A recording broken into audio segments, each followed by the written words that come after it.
Welcome to the Selling from the Heart podcast on the Salescast Network. You've joined a global movement of sales professionals who are dedicated to being authentic and building trust.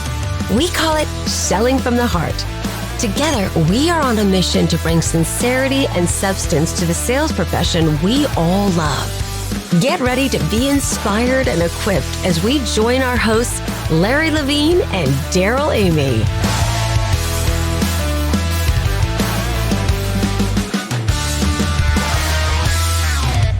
Hey there, everyone. This is Larry. I want to take a moment to express my heartfelt gratitude for the incredible support you've shown since Selling in a Post-Trust World book launched earlier in August. Thanks to you, Selling in a Post-Trust World is making waves and helping sales professionals everywhere build authentic relationships. If you haven't grabbed your copy yet, head over to barnesandnoble.com and order yours today. And here's a special thank you. When you leave a review of the book, we'll give you instant access to our exclusive Selling in a Post-Trust World private podcast. This 12-episode series dives deeper into each chapter, offering actionable insights to elevate your sales game. Don't miss out. Order your copy, leave a review, and unlock exclusive content designed to help you sell from the heart. For more details, go to sellinginapostrustworld.com. Thank you. Thank you for being part of this movement. Together, we're transforming the world of sales, one authentic relationship at a time. Hello, and welcome back to the Selling from the Heart podcast. Your co-host, Darrell Amy, here today with Larry Levine. What's going on, Larry? Hey, great seeing you. We got all kinds of things going on here, Darrell. I don't even know where to start. Where do you want to start? We got Mike Garrison in the house, repeat offender. We're going to have a great discussion today about all things referrals and trust. It's going to be amazing. Larry, here we are. We're square in the middle of Q4. Everyone's moving towards closing out an unbelievable calendar year. And I couldn't be more excited to be a part of the Selling from the Heart movement, a global movement of sales professionals dedicated to building trust, being authentic, all of these things that comprise Selling from the Heart. It's an exciting time right now. No, it absolutely is. And who would have thought, this goes back, and I've said this before on the podcast, this goes back 7+ years ago, you and I starting this podcast and this whole movement that started right from this podcast that turned into the Selling from the Heart book that has now turned into something really special in Selling in a Post-Trust World. I love it. And thank you to everybody who is not only reading Selling in a Post-Trust World, but one of the things that's so important and meaningful is when you actually leave a review, wherever you bought the book, if you'd be so kind as to drop a couple sentences in there, it helps us spread the word about Selling in a Post-Trust World. And Larry, I know you read every one of those reviews, so I'm pretty sure a thank you will be followed up on that. And speaking of thank you, I'm so grateful for all the different people in the Selling from the Heart community and all that's going on right now. Yeah, absolutely. I have to give one special shout out. And this special shout out is a dear friend of ours here at Selling from the Heart, and that's Sean Johnson. If there's ever a heartfelt leader out there who's waving the flag around Selling from the Heart, Mr. Sean Johnson, we're super grateful to have you in our community. Hear, hear. Absolutely. Today, we've got Mike Garrison in the studio. Mike, is one of our favorite people. He has dedicated over 25 years to working with financial advisors and small business owners around the world, helping them grow their business and enhance their lives through a comprehensive and predictable referral system. When he's not immersed in his professional endeavors, Mike is an avid fly fisherman, and he's often found with a rod in hand contemplating his next catch. Cool thing about Mike is, in addition to his expertise in business growth through referrals, he's also passionate about helping business owners preserve their legacies. He excels in the exit planning world as a certified value advisor, holding the prestigious Certified Exit Planning Advisor designation. Mike works to ensure that business transitions are not only profitable, but he works with people that help honor the lifetime of work that's been put into building those businesses. Best of all, Mike is a true expert in the area of referrals. It's great to have him back. Welcome back to the studios, Mike. I'm glad you're here. Hey, that's a mighty fine book you're holding up, Mr. Mike Garrison.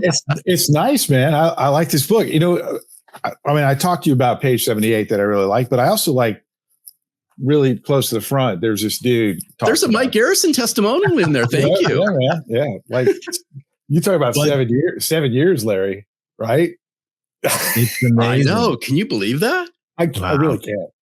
Like, well, Mike, we're so glad you're back. And as a veteran of the Selling from the Heart podcast, you know the question that every guest in the podcast answers. And I want to hear your answer today to what does it mean to you, Mike, to sell from the heart? To give on purpose. Oh, that is so good. Okay. Short, sweet, to the point, Mike Garrison. I like it, but you got to peel that back even more. Where are you going with this? So one of the hashtags that I use frequently is don't be a hashtag referral predator, like be a hashtag giver. And like I was whenever I talk to large financial institutions, I always, because I'm an old copier guy, so I like little pitches, right? And I say, hey, what would it be like if I could 3x the amount of referral conversations your wealth managers have without adding anything to their calendar? And they're always like, how do you do that? I'm like, well, I take MasterCard, but it's simply put, if you think about it, and Larry, like I'm having flashbacks to the conversations you and I had before Selling with a Heart book, right? And then you introduced me to this dude from Arkansas, and it was good after that too.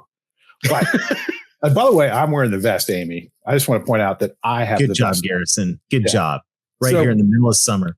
Yeah, absolutely. Well, I keep it like a crypt here in my house. But here's the problem. And when you think about it, most referral systems, number one, are based upon surprise. Like you're hoping that people remember you. When you get to proactive referral systems, almost all of them are designed around begging for referrals, right? They're designed around creating activity, which Larry and I, Darrell's probably never cold called like we did, but just kidding, Darrell. But like, when you're copiers, you cold call all the time because it's a number. And if you get the numbers, you're going to get, better. So here's the deal.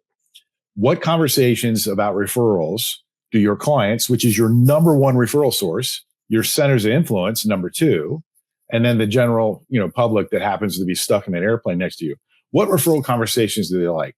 The ones that are about giving to them. And that's the secret. When you look at my system, it's about mitigating risk. So can I borrow your car? Relationships are like fine vehicles. You always want it back better than it left. But the other way that you mitigate risk is in your interpersonal risk, trust, right? You don't build trust when you're always asking and taking. You do build trust when you get beyond yourself. And I got to read it now, Larry. I have to read it. It's from page 78. Selling in a post-trust world. I like the book. We did dramatic reading from page 78. Yeah, there we go. Here we go. We should probably have Amy read it for dramatic. But anyways, when was the last time you had a conversation with one of your clients that did not involve trying to sell them something? That's why most people never break through with referrals. Referrals are the best. The problem with referrals is it never has a chance to A, build trust, and B, scale at any level if you're always having to beg, if you're always having to ask. There you go. So I love this perspective on this. And, everybody, we all know as sales professionals, we want referrals. There's nothing better than a referral. It's a lead with trust built in, right? It's an it's wonderful. Well, if you want referrals as a sales rep, the correlation goes that the people that you work with, they want them too. So why not? I love this concept of beginning with the giving in mind. It's a beautiful perspective. And I think as we go out and we start doing that for our clients, for our network of influencers, start to share with them, there's a law of reciprocity. I've been reading Cialdini's book on influence here recently, and that first chapter of that book is all about reciprocity. And it's a natural law that is just built into our culture. But it begins with a heart, right? Of just giving.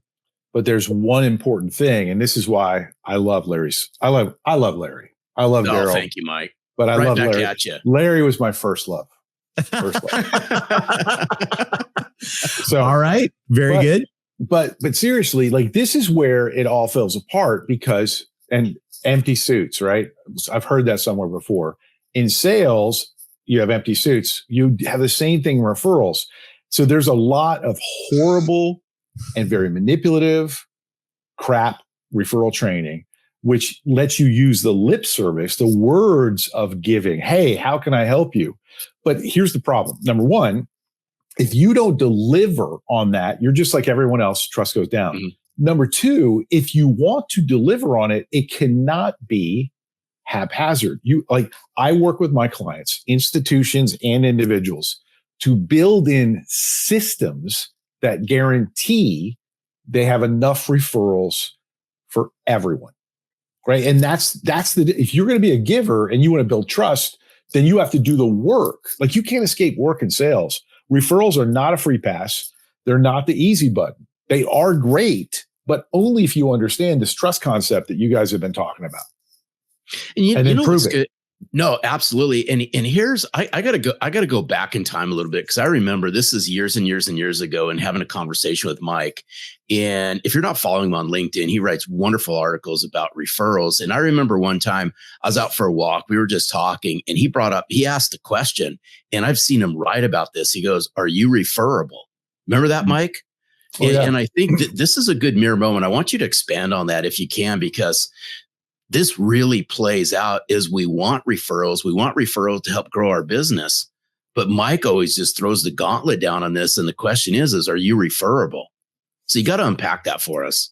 So I've gone a little bit deeper on it since we last talked. I would say this. Number one, what kind of referrals do you want? Do you want accidental, Chicken Little marketing referrals? Do you want it when they remember you? Because the reason people don't get more referrals is their clients are trying to find them a sale, right? And referrals get pigeonholed to this silver bullet, person's ready to buy. And if you think about it, what percentage of that business owner's lifespan, that purchase manager's lifespan, is actually spent looking for what you do and not knowing anyone else to call? It's so small. And yet we try and make referrals that moment right before that. Instead, use referrals for what nothing else can do, which is, if you're referable, and I'm getting to it, Larry, I promise. But if you're referable, I can introduce you to a unbelievable introduction, provided you are interesting enough and valuable enough when they're not buying. And that's the secret, right? Because that's how you build and scale referrals, is you've got to be referable. So referable, number one, you have to be trustworthy, period. And really trustworthy, not talking. You have to have evidence. So I get very, very worried when people that come to me without prior relationships start trying to help me out a lot, because I know the trust isn't there, and I'm skeptical. That's probably a weakness. The second thing is this. You ready? Are you interesting? Yes. When I let you drive a Ferrari, and I've got some nice ones in the garage. When I let you drive one of the Ferraris, not actual cars, relationships. When I let you drive one of these exotic cars, you're putting mileage on it. I'm not giving my best relationships to anyone when I'm not going to get a better result. And what I expect is what I got one of those comments today from a guy, Michael Steer. He's a cool guy with Focus CFO. I introduced him to one of my clients. Right after their meeting, I got a text from her saying, "Thank you so much. Michael was wonderful. I really, really like him." Now I'm like, who else can I introduce him to? Right. And so does that make sense? The referable thing is, are you trustworthy? Do you provide value? And more importantly, will you bring it back? Because no matter what, if you're working with my client, I want it back. And people seem to miss this, guys. I mean, what's your take on it? People seem to not understand this concept of, it's my relationship first. Yeah, I think so. And I think that before we dive into that, I just want to go back. I don't want to miss this borrowing of the car analogy, because it's so brilliant. You put this into an incredibly cool book as well. And I just would love it if you just take a few moments to unpack for our listeners this concept of the similarity between asking to borrow someone's car and asking for a referral. Because I think you created a powerful analogy in all of that. Thanks. It comes from a rough sales presentation. Most good things too. Really. And I was desperately speaking to a small group back when I owned B&I franchises, and they hated me. I could tell they hated me. I had a suit on and nobody else did. And I came in, I was like, you know what? If we're going to burn, we are going to burn like a Roman candle. And so I noticed there was this really expensive vehicle, like an old restored vehicle. Yeah. Front. And I said, hey, whose car was that? And it was the biggest redneck in the room who like had already told me to have carnal knowledge of myself at one point. Yeah. Yeah. And I said, hey, man, can I borrow your car? And he said some stuff, basically no, but it was, there was a lot of other parts of speech around the no. And then graphic descriptions of, anyways, I said, seriously, why? He goes, I effing hate you. That's why. And I was like, okay. And so like, I'm getting to the point, and that was 25 years ago. And I'm like all great sales trainers like you two. I immediately put the experience into my repertoire. But I said to him, I said, hey man, like if you were, I would never. I said, if, come on, man, I got to talk for 8 minutes. Let's at least play like, we're doing this. I said, if you let me borrow it and it came back scratched, dirty, and all that kind of stuff, he goes, I would wait until you got out of the car. I would shoot you as many times as I had my 45. I would urinate on you. I would light you on fire, and I would dance naked around you while you died. And I was like, I feel you. And he was a big dude, Larry. I'm only 5'10". He's a big boy. Like Arkansas country boy, you know what I'm saying? And so anyways, I said, by the way, have you gotten every part on that thing restored yet? And he goes, well, no, I'm missing two. I'm like, well, you just can't buy them? He goes, no, they don't make them anymore. I said, I said, I know you won't, but if you let me borrow the car, what would you do if I brought it back on time? I'd had it detailed by that fancy place in Arizona. And then he said the name of like the great place that details. And I had those two parts boxed up for you, not installed because I know you want to do it yourself. He reaches in. This is 4 minutes to his pocket, takes the keys out and put them in my hand. He goes, you can borrow my car. No. And everybody in the room was like, none of them liked me anyway, because I had on a bespoke suit, right? But like, that's the concept. The concept is if you can visualize the fact that you are being handed something precious. Yes. And then I always like my new expression, Larry, is like, are you a safe driver? Yeah.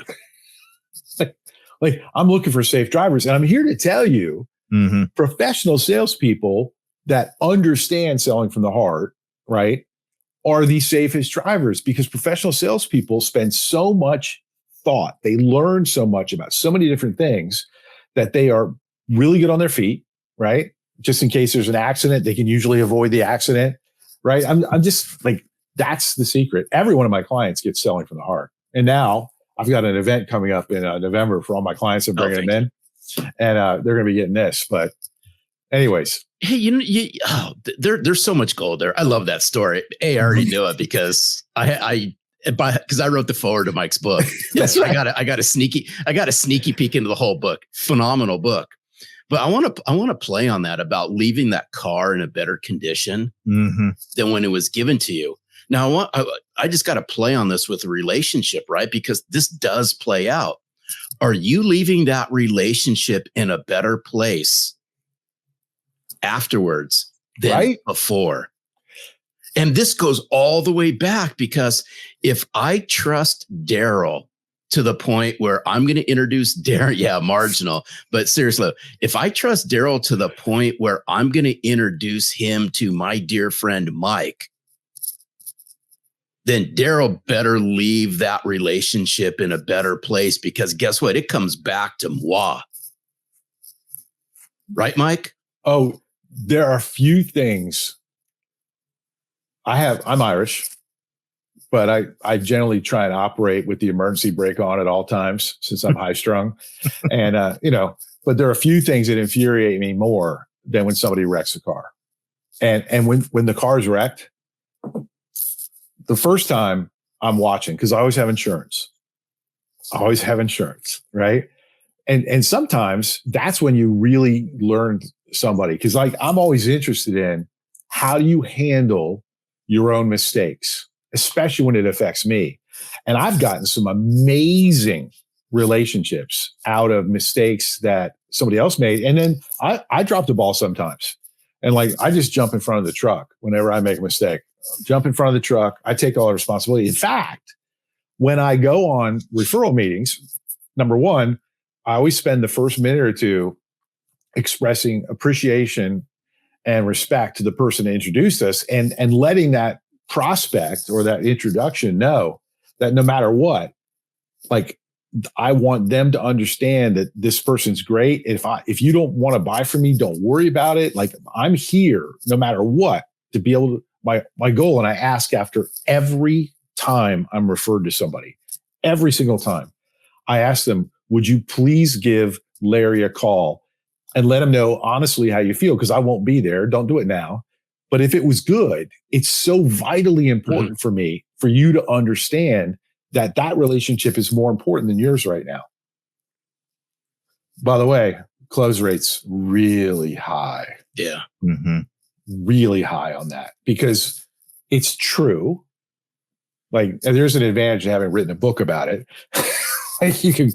But it's so important that you do that.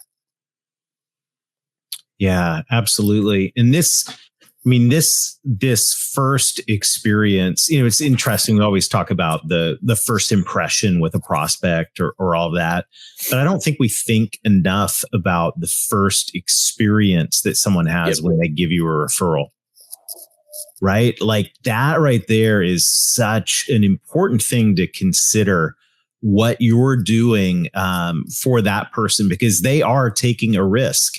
And I love, once again, that analogy of the car, right? They're handing you the keys to drive their baby. And you're never driving the Ferrari the first time. Right. Yeah, exactly. You can drive my old pickup truck. I like my pickup truck. No, I'm saying I've got the old work pickup truck. Farm use. I've got that one, and I've got my European car. You're probably driving the pickup truck. Do you guys want something new? Sure. It'll be in the next book. So this is Larry, get ready, because there'll be another forward coming up. This one's called Finish with a Sprint. And it's about coming out of darkness in your 50s, right? You know, Larry, you and I could write it together. Yeah. But I had an epiphany. One of the greatest referral challenges is in the area of COIs, right? Centers of influence. And when sales professionals are trying to get new centers of influence, these are people that could change the game for you, refer 10, 20, 30 people, and sometimes literally arc your career someplace different. I'm going to give you an example, because I specialize in driving value and growing and scaling financial service practices. That's what I do. And like, I experimented with this. You have a problem. Attorneys are always just brutally prospected by every financial advisor, because the financial advisor is like, well, I have to use the attorney. I want business back. And here's where you can see the referral predator thing going. And I started this off, and I tested it, Larry, because I am a chicken. I tested it with a really new sales rep. So like, if there was going to be a big wreck, it was going to be a small. Like, I'm not proud of that, but it worked. And so it was a dude out of Philadelphia. His name's Matt, and he is a stud. Like, he's one of those coaching clients that does everything that you suggest. And everyone's like, why is he so successful? And you're like, he does stuff. But I told him, I said, I want you to go to this attorney that you're giving referrals to, ask for a meeting. He'll give you the meeting. And I want you to tell him how much you appreciate the referrals. And then I want you to say the following: I know that a big percentage of your client base right now that pays you and has been loyal to you comes from other financial advisors. And I will never, ever ask you to betray a professional relationship that has given you a client. I will never expect you to do that. And I just wanted, and I told him, you say that and shut up. Wow. Yeah. And that attorney went, what? In 30 years, I've never had any financial advisor ever even acknowledge the reality He goes, thank you. And so Matt goes, well, in that spirit, would you be comfortable? And that's my word now. Would you be comfortable having a conversation about how we could create new business for both of us? And the attorney's like, yes. And that attorney now is helping sponsor and supporting a big time seminar. Awesome. Because now that attorney's like this, like you talk about trust, right? This is the deal. You have to think like so many, you think about, I'm not going to say, Darrell, I almost said some names. I'm not going to say some names. Big companies, you got to understand why this is so critical. Your current training is predatory and it turns people off. Yeah. Here's the first thing that comes to my head. And I love the analogy and I love the words that you use in this. And I love the word comfortable. Would you feel comfortable? And this is why you taught me that. I think I really do. Serious? 7 years ago, I think we were talking about it and you were like, yep. I think you were talking anyway. Sorry. No, it's all good. But what the story that Mike just shared, it goes back to why it's so important that the words you use and how you deliver it and the tonality and the messaging behind all of this will put people in that state of mind that goes, you know what? I bet you if I was in that room, this person actually probably fell over in their chair and that guy probably had to pick him up because this person's never heard something like that before. And that's where you're going to get people to go, you know what? I'm in front of somebody that actually cares. Yeah. Completely different. It's your words and your messaging and how you roll this whole thing out. Yeah. It's like, there's a reason why I've always been on top of loving Larry, right? Because Larry walked me through some dark times, right? And I appreciate it, bro. We can't talk every day. Yeah. But it's always there every time I see you. But like, it's really about your heart. And like, there's a couple of things that are important when you think about doing business by referral. Number one, like it's a human being. That's why it can't be canceled. But that channel has a heart. That channel has emotions. That channel has value because it's a human being. It's unique and special. The other thing and this is, I know you guys agree with this, but like another thing that makes real referral-based selling, which is not being 100% by referral, by the way. If you you should have a website. You should have social media use. You should use emails well. For God's sake, please, like 100% by referral. Come on.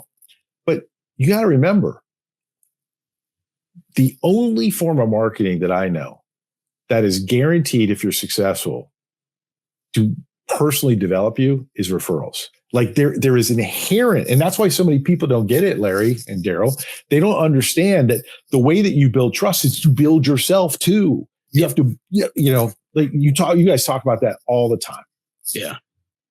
Wow. What a great conversation. It's so much fun to have you here on the podcast, Mike. Always a pleasure. And I know our guests, especially those who are meeting you for the first time, are asking a question. And that question is simply this.